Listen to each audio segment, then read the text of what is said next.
la situation, c'est toujours cet incendie qui est toujours en cours depuis 3 heures du matin. Et ce qui est le plus impressionnant, le plus inquiétant aussi pour les habitants de Rouen, c'est cette impressionnante, épaisse colonne de fumée noire, plusieurs dizaines de mètres de large, plusieurs centaines de mètres de haut, l'impression d'une éruption volcanique. Et cette colonne de fumée, qui s'élève dans le ciel et qui se dirige vers le centre-ville de Rouen et vers le plateau nord de l'agglomération. Alors, il y a quelques minutes sur France Bleu Normandie, le préfet a expliqué que ces fumées n'étaient pas toxiques selon les premières analyses, mais les autorités ne veulent prendre aucun risque et ont donc pris des mesures exceptionnelles de précaution, puisque à Rouen et dans une dizaine d'autres communes, les écoles, les collèges, les lycées, l'université sont fermés, de nombreuses routes sont fermées. Le préfet qui demande aux habitants de rester chez eux. Ce n'est pas un confinement obligatoire, mais les autorités préfèrent que les gens restent chez eux. Il y a effectivement des évacuations dans le périmètre de 500 mètres, donc l'incendie toujours en cours, malgré des moyens très importants.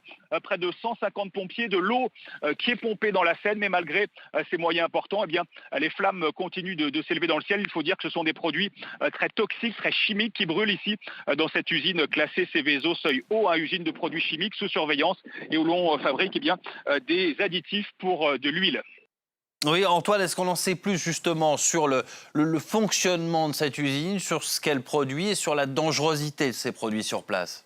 Alors, on sait que c'est une usine, je vous l'ai dit, classée Seveso seuil haut, c'est-à-dire une usine qui contient des produits chimiques, mais ça veut aussi dire une usine qui est très surveillée par les autorités, qui est impliquée dans des plans d'évacuation, des plans de protection. D'ailleurs, les sirènes ont retenti tout à l'heure, il y a 8 heures. Ce que nous dit la direction, c'est d'abord qu'il n'y a aucune victime, ça c'est rassurant, et que l'incendie a pris dans un local de stockage et que pour l'instant, il ne s'est pas étendu en dehors de ce stockage. Mais pour l'instant, et c'est ce que nous disait le préfet il y a quelques minutes, il est trop tôt pour donner des explications sur l'origine de cet incendie. On sait tout de même quand même que cette usine s'était fait remarquer par un incident il y a quelques semaines ici à Rouen, moins important. Et puis, il y a quelques années, des odeurs incommodantes qui s'étaient aussi dégagées de cette usine.